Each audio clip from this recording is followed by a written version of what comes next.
doctora Patricia Ortega, quien moderará esta sesión y que también nos ayudará a presentar a nuestras distinguidas invitadas.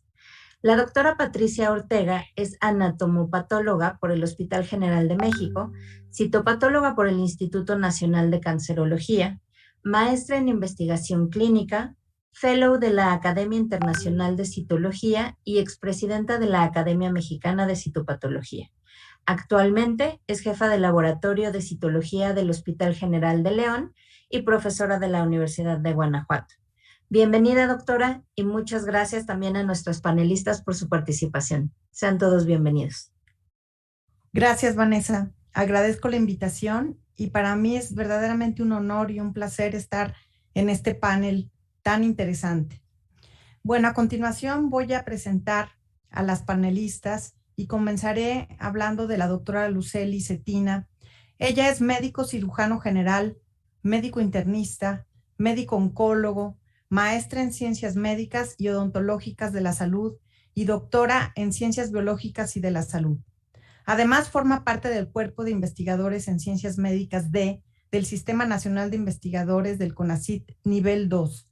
Funge como tutora de maestría y doctorado en la Universidad Nacional Autónoma de México y también es evaluador de proyectos en el Consejo Nacional de Ciencia y Tecnología CONACYT.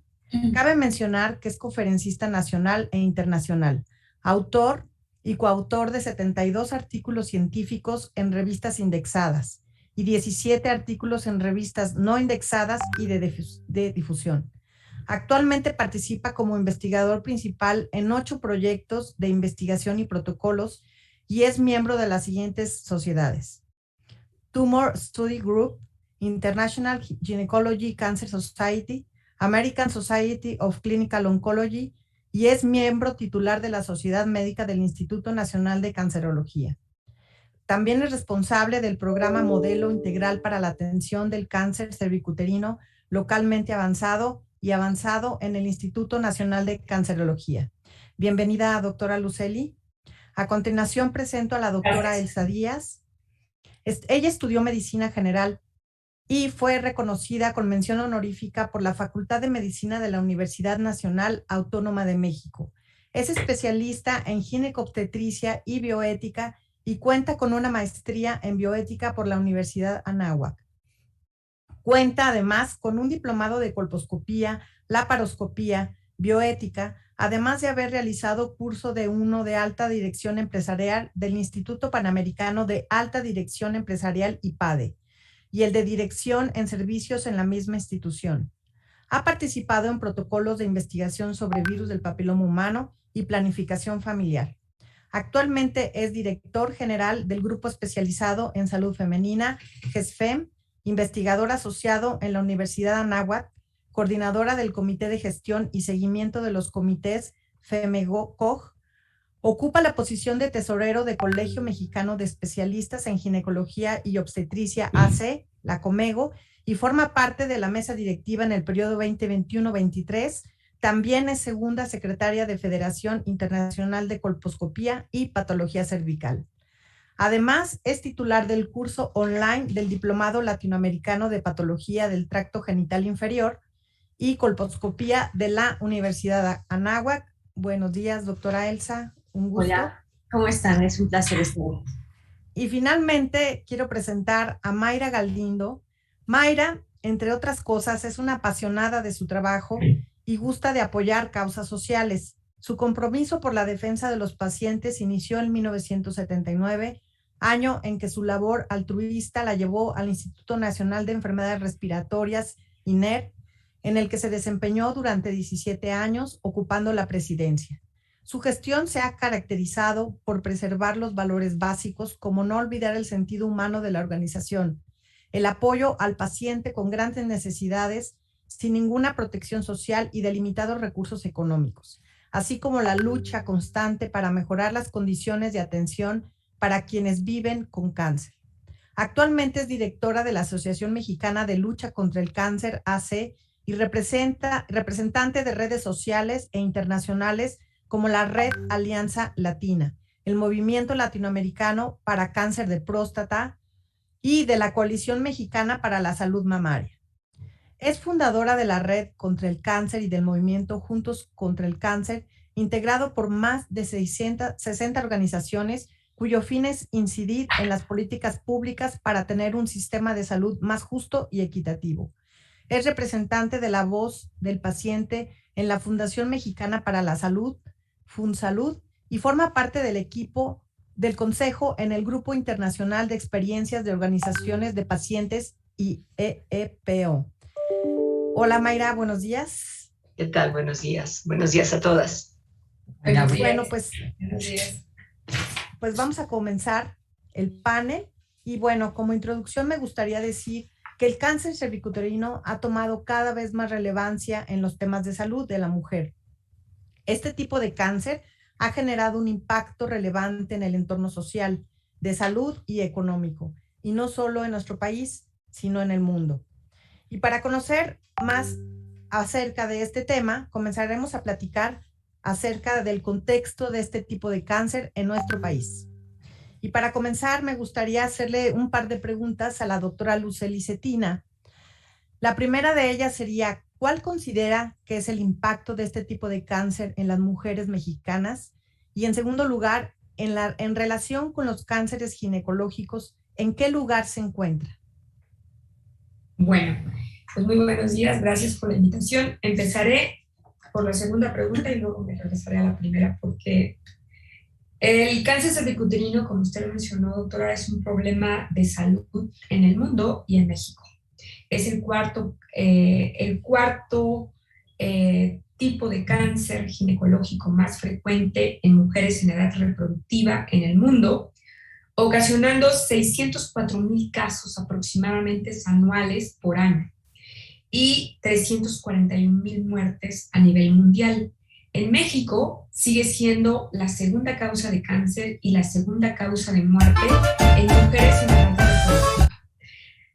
Al año tenemos entre 9,000 y 9,500 casos de este tipo de cáncer y fallecen aproximadamente entre 4,500 y 5,000 pacientes por año por esta enfermedad. Desafortunadamente, el impacto que tiene en nuestro país es muy importante y el impacto es en la salud de las mujeres mexicanas, a nivel social, porque afecta a toda la población, afecta a las mujeres y por lo tanto también afecta a todas las familias que son parte o pilares fundamentales de las familias, vaya la redundancia. Por otro lado, el impacto también, como usted lo mencionó, es político y económico importantemente, dado que este tipo de cáncer es, al igual que todos los cánceres, es un cáncer muy costoso y por lo tanto es mejor prevenir que llegar en etapas muy avanzadas. Por lo tanto, el impacto que tiene el cáncer cervicuterino en las mujeres mexicanas es muy importante y no debería de llevar a menos límites. Gracias. Sí. Gracias, doctora Lucely. Ahora quisiera preguntarle a la doctora Elsa Díaz otro par de preguntas. En primer lugar, ¿qué papel juega el virus del papiloma humano en el cáncer cervicuterino y cuáles son los factores de riesgo para adquirirlo? Bueno, de acuerdo a la Organización Mundial de la Salud, la infección por virus de papiloma humano es una de las infecciones más frecuentes de tipo vírica que afectan al sistema reproductor genital. Esta infección por virus de papiloma humano puede afectar tanto a hombres como a mujeres, y esto es bien importante porque a veces tenemos que quitar ciertos mitos de que solamente el varón es el transmisor o es el responsable, y ambos sexos somos los responsables. Puede presentarse este tipo de infección en forma además recurrente, es decir, lo adquirimos y podemos tener picos de infecciones de virus de papiloma humano posteriormente. Es decir, yo me infecto a los 20 años y a los 45 años puedo volver a tener otra posibilidad de tener o diferentes tipos virales o tener una infección recurrente. Es importante también reconocer que podemos tener infecciones donde se puede presentar como pequeñas verrugas y esto generalmente se va a asociar a virus de papiloma humano de bajo riesgo. Pero existe dentro de este grupo de infecciones virales otro grupo que son infecciones virales de alto riesgo. Generalmente, para que se presente un cáncer cervicuterino, es necesario que haya persistencia, es decir, que esta infección sea crónica y que además se presenten otros tipos de factores de riesgo, además de un virus de alto riesgo. Estos factores de riesgo, ¿a qué me refiero? Son todos aquellos aspectos que van a hacer posible que se incremente la posibilidad de una infección o de una enfermedad. Y podemos tener diferentes factores de riesgo para diferentes cánceres o diferentes enfermedades. En este caso, para las enfermedades que causan cáncer o los factores de riesgo que causan cáncer, son, por ejemplo, el tabaquismo. Sabemos que tenemos el doble de riesgo de desarrollar un cáncer cuando tenemos una paciente o una mujer que fuma. Es también muy importante comparativamente con aquella que no fuma. El inicio de vida sexual activa. Se habla de incrementar 2 veces más el riesgo en aquellas mujeres que iniciaron su vida sexual a los 16 años, por ejemplo, comparativamente con aquellas mujeres que lo iniciaron a los 21 años. La multiparidad. Se habla también de que cuando tú tienes más de 3 hijos, tienes una situación de mayor riesgo para un cáncer cervicuterino, así como también tener más de 3 parejas sexuales y aunado a esto, la adquisición de infecciones de transmisión sexual, que son otro factor que van a ayudar al desarrollo de cáncer cervicuterino. Podemos hablar también de que otro factor es un factor social, y son aquellas mujeres con de bajos recursos donde el acceso a los servicios médicos están limitados. También otro de los factores y de los más importantes, entonces, necesario para el desarrollo del cáncer es el virus de papiloma humano de alto riesgo. Muchas gracias, doctora Elsa. Son datos muy interesantes. Además, a mí me gustaría compartirles que la prueba de confirmación de este cáncer por excelencia sería la biopsia. La biopsia consiste en extraer un pequeño fragmento del tejido dañado. Sin embargo, en algunas ocasiones, pues esta biopsia no es suficiente y tenemos que echar mano de algunas otras pruebas. Afortunadamente ya contamos con pruebas que nos ayudan a ver la alteración del ciclo celular y ver el daño neoplásico, como es la proteína P16. Muy bien. Ahora nos gustaría mucho conocer la opinión de Mayra. En el caso de personas, Mayra, que se acercan a tu organización, ¿tú qué consideras cuáles son las principales problemáticas a las que te enfrentas? Muchas gracias por la pregunta. Un gusto estar con ustedes. Sí quiero comentarles que nosotros tenemos 2 formas de que las personas se acercan a la asociación, principalmente hablando del cáncer cervicuterino. Nosotros tenemos una casita de interés social en la zona de Iztapaluca, que la hemos convertido en la casita de detección oportuna, para poder dar un servicio muy sencillo y muy elemental a toda la zona oriente de la ciudad. Entonces, cuando las personas se acercan a esta casita, es porque realmente ya tienen alguna molestia, tienen algún síntoma, les da pena comentarlo, pues inclusive en casa, inclusive con el esposo. Entonces, tenemos esta asistencia ahí continua, donde nosotros, bueno, les platicaré después, les damos cursos y les damos esta atención. Pero mucho de este acercamiento a la casita es porque ya tienen algo, es porque saben que ahí les podemos hacer los estudios también más rápidamente, porque no tienen que esperar en sus centros de salud o en el IMSS, que a veces se les dificulta por el tiempo, por la lejanía, por el costo, en algunos casos cuando tienen que irse a lugares particulares. Entonces tenemos este acercamiento de estas mujeres en esta casita. Ahora, también tenemos en la asociación un teléfono donde realmente continuamente y más en este tiempo de pandemia, hemos recibido muchísimas llamadas donde nos piden todo tipo de información.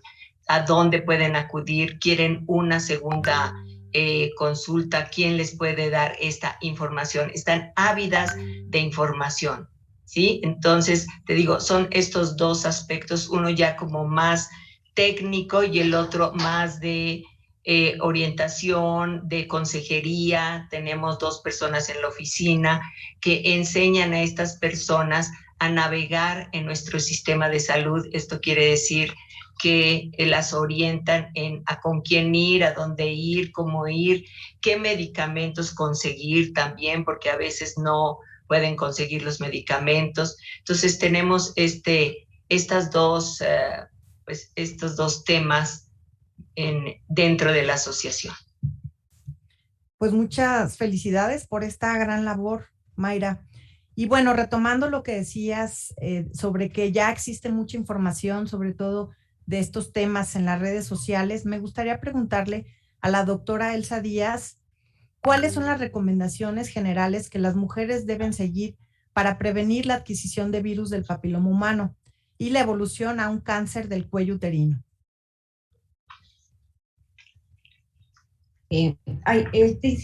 Existen diferentes situaciones que nosotros podemos empezar a trabajar. Y yo creo que una de ellas, muy, muy importante, es la educación sexual a nuestros pacientes. Hablar sobre los riesgos, hablar sobre enfermedades, enseñarles el uso del condón, el uso correcto. Es muy común que, de hecho, los jóvenes utilicen 2 veces o más a veces el condón, y es importante, a veces se escucha como tonto a lo mejor el decirles, el condón es para una sola relación sexual, debe de colocarse antes de cualquier relación o contacto con la zona genital o si van a tener sexo oral también, ya que este virus se puede adquirir en cualquier área, como puede ser piel, y sobre todo en genitales y también en mucosas. Para que este virus ingrese a nuestro cuerpo, en este caso mucosas o piel, requiere de un pequeño microtraumatismo, lo cual se logra a través de las relaciones sexuales. Entonces, también se logra cuando modificas tú la flora vaginal, y esto también hay procesos inflamatorios que lo pueden modificar. Es por eso que un factor de riesgos es el control de las infecciones de transmisión sexual. Hay otro factor que es sumamente importante y que es el advenimiento de la vacunación. Y bueno, esta es la aplicación de algunas sustancias o una preparación destinada a incrementar la respuesta inmunológica o de anticuerpo a través de la aplicación de una sustancia. En algunos pacientes puede ser, por ejemplo, para otras enfermedades por vía oral, pero en este caso para virus de papiloma humano es inyectable. Entonces, existen actualmente 3 tipos de vacunas. En nuestro país contamos con 2, la vacuna bivalente y la vacuna tetravalente. Es decir, tiene 2 tipos virales o 2 serotipos virales de alto riesgo. Ahora, es bien importante también que nuestro público sepa que no son virus atenuados. ¿Y esto por qué es importante? Porque a veces llegan con temores si se embarazan y se la aplicaron o qué efectos puede tener.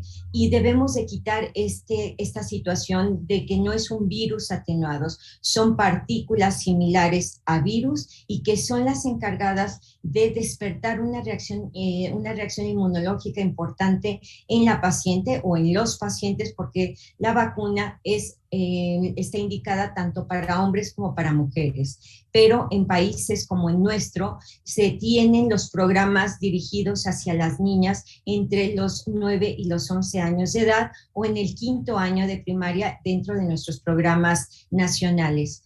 La aplicación de la vacuna se aplica, vamos a suponer, el día de hoy, y la vacuna bivalente a los 6 meses. En el caso de la vacuna tetravalente puede aplicarse el día de hoy, a los 2 meses y a los 6 meses. Estoy hablando de 3 dosis después de los 14 años de edad.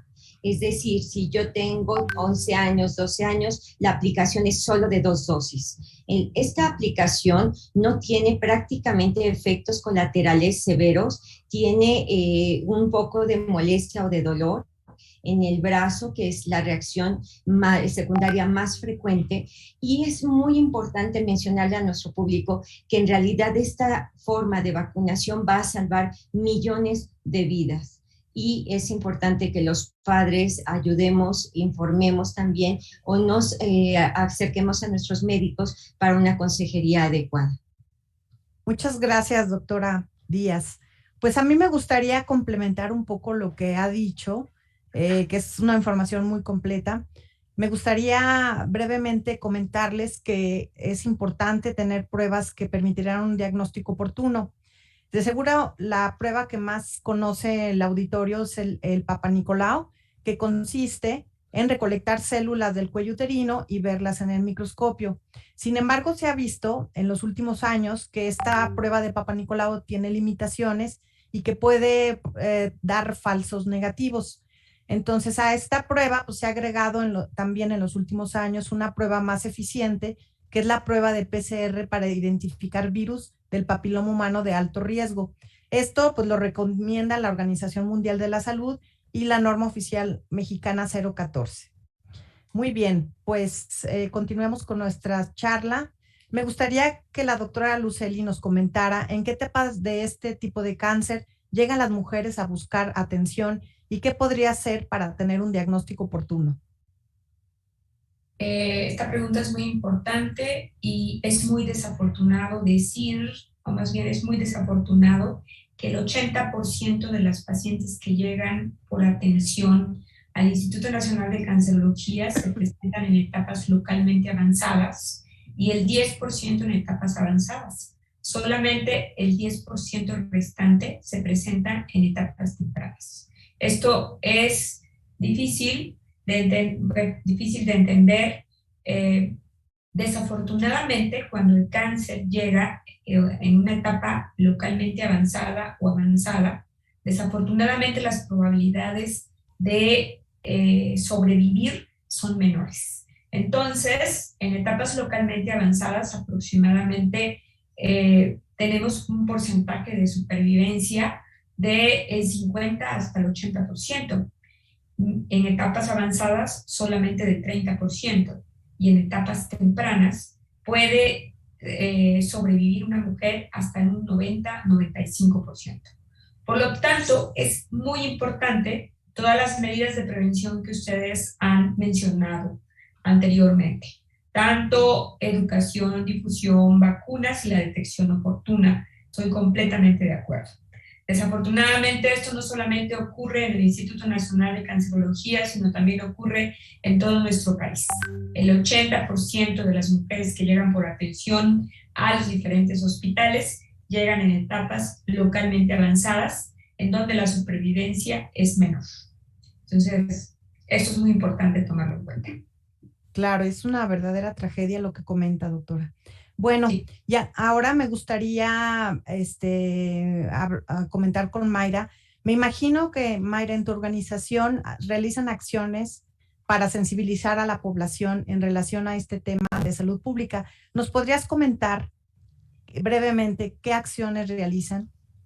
Claro que sí, gracias. Mira, nosotros la asociación tenemos un programa que se llama de prevención y detección oportuna y esta es únicamente para informar a la población exactamente sobre los factores de riesgo y los síntomas y para que la población se entere, porque mucha gente, aunque no lo creamos, cree que nada más existe el cáncer de mama. Entonces, esto es una labor continua y en esta casita que les comento que es de interés social en la zona de Iztapaluca, aparte de dar estas pláticas a toda la comunidad, tenemos unas jornadas de detección oportuna donde se les ofrecen estudios como la que acaban de comentar, el Papa Nicolau, la revisión clínica mamaria, la colposcopía, y tenemos ya muchos años con este programa y toda la gente de esa zona ya está habituada a asistir una vez al año, por lo menos a hacerse sus estudios. A través de las jornadas que tenemos también se convoca a esta población en esta zona para recibir esto y realmente, bueno, pues hemos tenido, digamos, cierto éxito, sobre todo en formar el hábito, que es lo que necesitamos, el hábito de la revisión para evitar, ¿no? Hablando de cáncer cervicuterino, cuando las pacientes en estas detecciones tienen algún problema y necesitan algún estudio, o alguna cosa complementaria como una criocirugía, una electrocirugía, ahí mismo se les atiende, y si tienen una neoplasia, pues nosotros nos encargamos de canalizar estas personas a los hospitales generales donde puedan atenderles y darles seguimiento, ¿no? También déjame comentarte que dentro de este espacio tenemos una capacitación a líderes comunitarias. Actualmente ya tenemos más de 300 líderes comunitarias graduadas. Tenemos nuestros manuales de capacitación donde les enseñamos qué es lo que tienen que pasar a través de rotafolios, a través de, bueno, ahora ya estamos más modernos, a través del internet, para que las personas, estas líderes comunitarias, puedan pasar la palabra en toda esta zona oriente del país. Les damos sus clases, al final se gradúan, les damos un certificado y ellas son las que pasan la palabra sobre cómo detectar oportunamente los cánceres que más afectan a la población mexicana, como puede ser el cervicuterino, el de mama, próstata, testículo, pulmón e inclusive colon.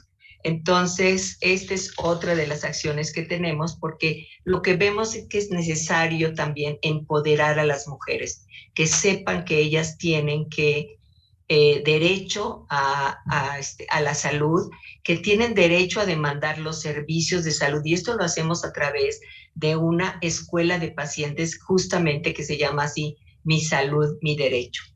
Y también les quisiera comentar que dentro de las políticas públicas, que es otro programa que la asociación también lleva, es nuestro cuarto programa, hemos sido recién invitados a participar en la actualización de la norma oficial mexicana de cáncer de mama y estamos esperando que nos inviten a participar como sociedad civil en la de cáncer cervicuterino para que se escuche la voz del paciente. Entonces, en todo esto estamos promoviendo para que se mejoren las acciones, para maximizar el presupuesto en salud y mejorar la salud de la que estamos ahorita, en cierta forma, padeciendo. Y estamos apoyando también las recomendaciones de la OMS para que podamos reducir a tiempo la mortalidad, como nos los pide la OMS, para el 2030. Entonces, bueno, todo esto lo estamos haciendo basados en los indicadores que justo la Secretaría de Salud tenía, que son la eficacia, la eficiencia, la efectividad y sobre todo la igualdad para todas las personas. Eso es un poco también parte de lo que nosotros hacemos tanto en nuestro programa de detección oportuna como en nuestro programa de incidencia en política pública a favor de las personas que padecen, y específicamente el día de hoy, cáncer cervicuterino. Pues gracias, Mayra, muy interesante. Es una organización pues definitivamente muy completa. Es una pena que se nos está acabando el tiempo y vamos a tener que ser un poquito más breves. Y ahora me gustaría preguntarle a la doctora Elsa Díaz, dentro de su experiencia, además del conocido Papá Nicolau que ya comenté, ¿qué otras alternativas le recomendarías a tus pacientes? Gracias, Pati. Mira, hay muchísimas formas de hacer detección oportuna de cáncer y esto es bien importante que también las pacientes lo sepan. Tenemos el Papá Nicolau o la citología cervicovaginal desde hace muchos años. Esto desafortunadamente muchos pacientes no acuden y bien decía la doctora Luceli, cuando llegan en estados avanzados. Y una de las preguntas que yo siempre les he hecho es, ¿qué nos falta para tener un hábito, como bien, y retomo a Mayra, el hábito de estar yendo a nuestras revisiones periódicamente? Entonces, una citología cervicovaginal es muy rápida, no es dolorosa, se puede hacer inmediatamente en el consultorio y la respuesta la vamos a tener generalmente a nivel particular, rápido, en algunos días, mientras que en institucionales es lo que hemos tenido de problemas, a veces el tiempo que tarda en tomarse una citología. Tenemos otro tipo de pruebas, sí, tenemos citología en base líquida, tenemos también la posibilidad hoy de identificar dos, yo les digo los dos malos, el tipo viral 16 y 18, responsables en un 70% de los cánceres cervicouterinos. Entonces, estamos buscando a través de pruebas de identificación viral el tipo de virus que se tiene, puede tener una paciente. Sabemos que el 50% de las mujeres pueden adquirir estos tipos virales a los 3 años de haber iniciado su vida sexual. Sabemos también que lo podemos eliminar, pero es importante que sepamos que tenemos hoy pruebas que nos permiten identificar estos tipos virales. Hay otras pruebas que además nos van a identificar no solamente estos 2 tipos virales, sino otros 12 tipos virales de alto riesgo causantes del cáncer. Y tenemos hoy también, con todas estas tecnologías, la posibilidad de identificar marcadores que puedan decirnos que se está transformando la lesión, que tiene un virus de alto riesgo, o que podemos descartar en aquellas pacientes que tienen, por ejemplo, una citología o un papanicolau donde dice que tiene a lo mejor una infección viral y le realizamos un genotipado donde identificamos el virus, pero siempre los médicos clínicos nos quedamos con la idea, bueno, ¿esta paciente se está transformando el virus o no? Entonces, hoy tenemos pruebas de tinción dual que nos permiten identificar aquellas pacientes que están teniendo un proceso transformativo de una lesión. Gracias, doctora Elsa.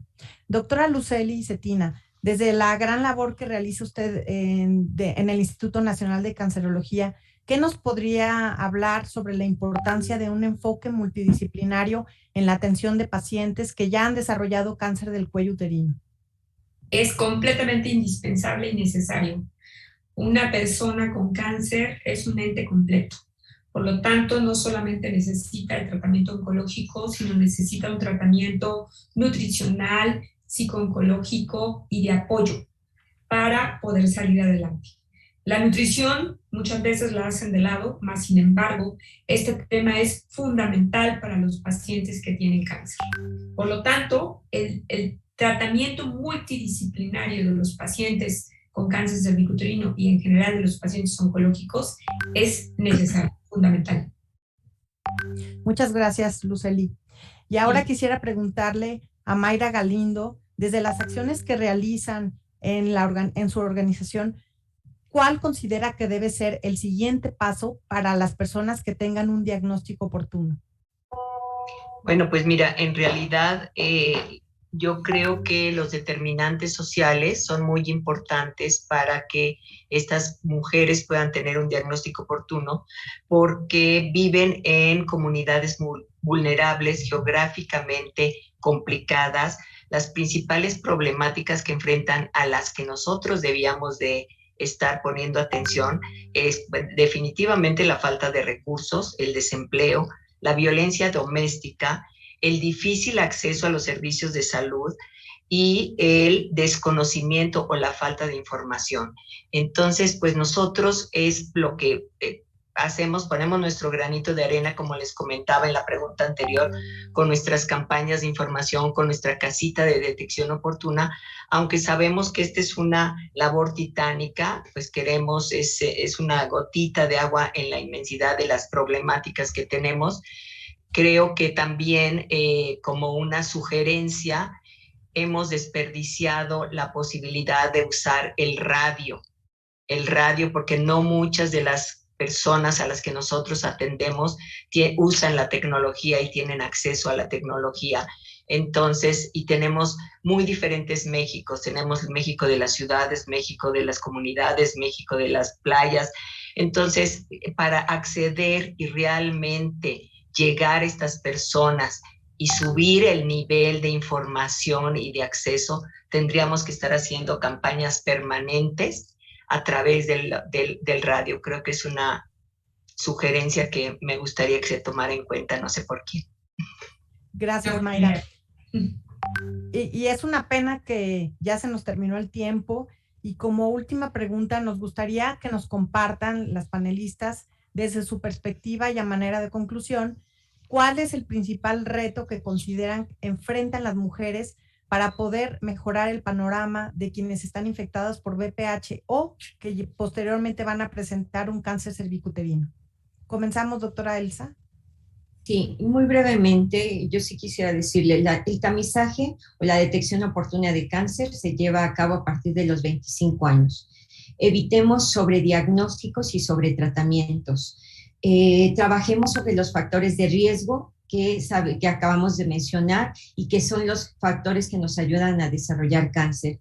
Acudamos a nuestra revisión ginecológica, como bien dice la doctora Luceli, la mujer es un ser integral que debemos de revisar y debemos de crear una educación. Gracias, doctora Elsa. A mí me gustaría compartirles lo que la Organización Mundial de la Salud y la Organización Panamericana están recomendando para países en vías de desarrollo como el nuestro. Dicen que es el 90-70-90, para que no se nos olvide. La recomendación es un 90% de niñas vacunadas, un 70% de mujeres que tengan una prueba de prevención, recomendada principalmente como la prueba de virus del papiloma humano, y 90% de tratamiento a las mujeres que ya tienen una normalidad. Este para mí es el gran reto que tenemos como país y como Latinoamérica. Doctora Luceli, me gustaría saber su opinión respecto a esta pregunta. Es muy importante. El principal reto cuando ya llegan los pacientes con cáncer cervicuterino es el impacto que tiene en su salud. Y después es el costo para el tratamiento de las pacientes. O sea, para que las pacientes puedan ser curadas, necesitan un tratamiento multidisciplinario e integral. De otra manera, las probabilidades de sobrevivir son menores. Y no es indispensable decir que además de la prevención, la detección oportuna, el tratamiento de las pacientes que actualmente ya se encuentran enfermas es fundamental, necesariamente. Muchas gracias. Gracias, doctora Luceli. Mayra, nos gustaría que nos compartas tu opinión. Pues mira, yo veo varios retos. Tenemos el de la pandemia, que bueno, tenemos que superar los retos de la pandemia que han dejado al cáncer a un lado. Tenemos el reto del presupuesto. Tenemos un PIB bajísimo comparado con otros países, como lo dicen la OCDE. Y bueno, la cosa de lo que han hablado de la vacuna, yo creo que es un reto para todos y que debíamos de aprovechar ahorita cómo se ha vacunado contra el COVID para seguir con esta tendencia. Y nosotros tenemos una iniciativa que le llamamos Código Cáncer, que es de los 30 días para un diagnóstico y 60 días para un tratamiento, y con esto evitar lo que ve la doctora y lo que ven todos ustedes diariamente, de que la persona llega tardíamente a su atención, y con eso cumplir, como tú dices, con las metas del milenio. Sí, me parece bien interesante lo que comentas, Mayra, del COVID, porque aquí en mi estado de Guanajuato el año pasado solamente logramos tamizar al 30% de las mujeres que estábamos acostumbrados a tamizar, ¿no? Y eso es pues una tragedia que a largo plazo vamos a ver reflejada. Pues bien, sí, pues hasta aquí hemos finalizado este panel. Vamos a dar lugar a preguntas y respuestas y le doy la palabra a Vanessa. Gracias. Muchas gracias a nuestras panelistas por este panorama. Y bueno, voy a dar lectura a las preguntas que tenemos en nuestro chat, y ustedes me dicen, bueno, quién desea dar respuesta o podemos hacer estas respuestas contributivas. ¿Hay nuevas investigaciones sobre la posibilidad de heredar la predisposición a tener este cáncer? ¿Quién me gustaría tomar esta pregunta? Adelante, doctor. No hay ahorita algún reporte en el cual el cáncer, el virus del papiloma humano, tenga una predilección genética. Es una infección y todos los factores de riesgos que ya mencionó la doctora previamente son los que tenemos que tomar en cuenta. Actualmente hay algunas señales moleculares alteradas, pero no se debe a una alteración genética como tal, más bien se debe a, pues no hay predisposición genética, sí, esta es la respuesta. Sí. Muchas gracias, doctora. La siguiente pregunta es, ¿las personas que por su pH vaginal presentan continuas disbiosis vaginales pueden padecerlo más? Sí, si me permites, Vane. Sí, existe una serie de situaciones que pueden modificar la flora o el microbioma vaginal. Sabemos que genéticamente todos los seres humanos tenemos una flora diferente, con una gran mayoría de organismos que van a identificar la zona vaginal, el intestino, el recto, etcétera. Pero genéticamente hay un factor ahí y hay otros factores que pueden alterar, en este caso, el medio ambiente vaginal.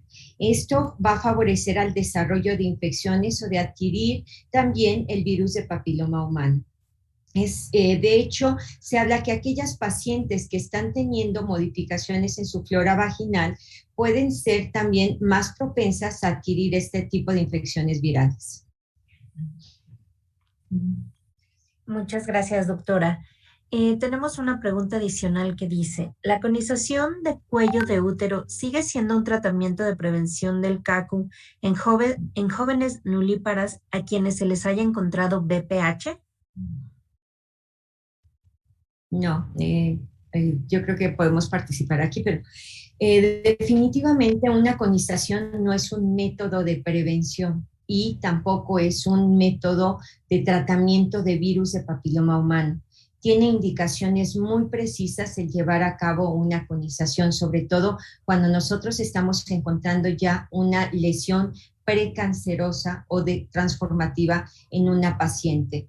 Hay algunas situaciones muy específicas que podemos hacer conos, no necesariamente en una lesión transformativa, pero sí hay que quitar esta idea de que se realice como forma preventiva o para tratar BPH. No hay todavía un tratamiento específico, excepto para verrugas genitales, donde nosotros hagamos un tratamiento con cono para tratamientos de BPH. Muchas gracias, doctora. La siguiente pregunta es, ¿nos pueden repetir, por favor, las señales de alerta en el Papanicolau para solicitar una prueba de PCR u otra más especializada para la detección oportuna? ¿Y hay alguna contraindicación o tiempo de espera entre la vacuna del VPH y la vacuna de COVID? Si les parece bien, partimos esta en dos y creo la primera parte podría responderla la doctora Ortega. Y si les parece la segunda del tiempo entre la vacuna del VPH y vacuna de COVID, alguna de nuestras expertas. Bueno, a mí me gustaría primero aclarar que la prueba que actualmente se recomienda para el primer tamizaje, la primera detección, es la prueba del virus del papiloma humano. Posteriormente, si alguna paciente sale positiva a esta prueba, tiene que ir a otra prueba que se llama, o de triage.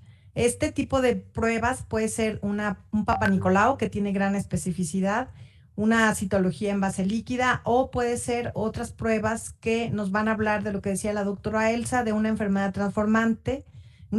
Y estas pruebas son pruebas de inmunohistoquímica, como la detección de la proteína P16 y Ki67. Y bueno, creo que ha habido grandes avances, grandes descubrimientos, y creo que esta es actualmente la forma más indicada de realizarse las pruebas. Muchas gracias, doctora. Y bueno, ahora la segunda pregunta, que es si hay alguna contraindicación o tiempo de espera entre la vacuna de VPH y la vacuna del COVID. Pues aquí, si me permiten, yo puedo contestar. La vacuna del COVID produce en algunas personas, no en todos, algunos síntomas. No hay una contraindicación como tal de poner las dos vacunas, más sin embargo, es importante mencionar que pues todas tienen un efecto inmunológico y por lo tanto pueden haber efectos adversos a una vacuna, sobre todo la vacuna del COVID. Entonces, no hay contraindicación de ponerlas juntas, más sin embargo no es recomendable.